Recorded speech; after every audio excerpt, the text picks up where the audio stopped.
ढेंकानाल जिल्लार कामाख्यानगर सहर में जनहितकर कल्याण कार्य रक्तदान सफेई कार्य सचेतनता अभियान विपद समय अग्नि विपन्न को साहाय्य करी कामाख्यानगर एनएसी अनंतपुरण अग्रणी युव अनुष्ठान नवज्योति युवक संघ 50 वर्ष पूर्ति पालन करुछि सुवर्ण जयंती समारोह। यार भितरे केते पुराना सदस्य गले नुआ सभ्य आसले।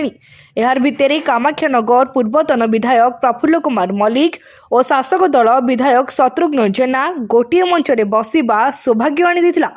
यह सुवर्ण जयंती समारोह क्लब सभापति अशोक कुमार नंदों आयोजन में एक सभा कार्य संपादक हिमांशु शेखर महापात्र विवरणी और क्लब्र इतिहास पुनरावृत्ति कर समस्त प्रिय भाजन होते। मुख्य अतिथि तथा कामाख्यानगर विधायक शत्रुघ्न जेना, सम्मानित अतिथि भाव पूर्वतन विधायक प्रफुल्ल कुमार मल्लिक, नगरपाल धर्मानंद परिडा, ढेंकानाल जिला बीजेपी सभापति रासबिहारी बेहेरा, वकिल संघ सभापति रंजन कुमार राउत, बस मालिक संघ सभापति अश्विनी कुमार महापात्र योगदान करथिले। क्लब तरफ सांस्कृतिक कार्यक्रम होता। समस्त सभ्यों को गोटे मंच में उत्तरीय दे संबर्धित करा जायथिला।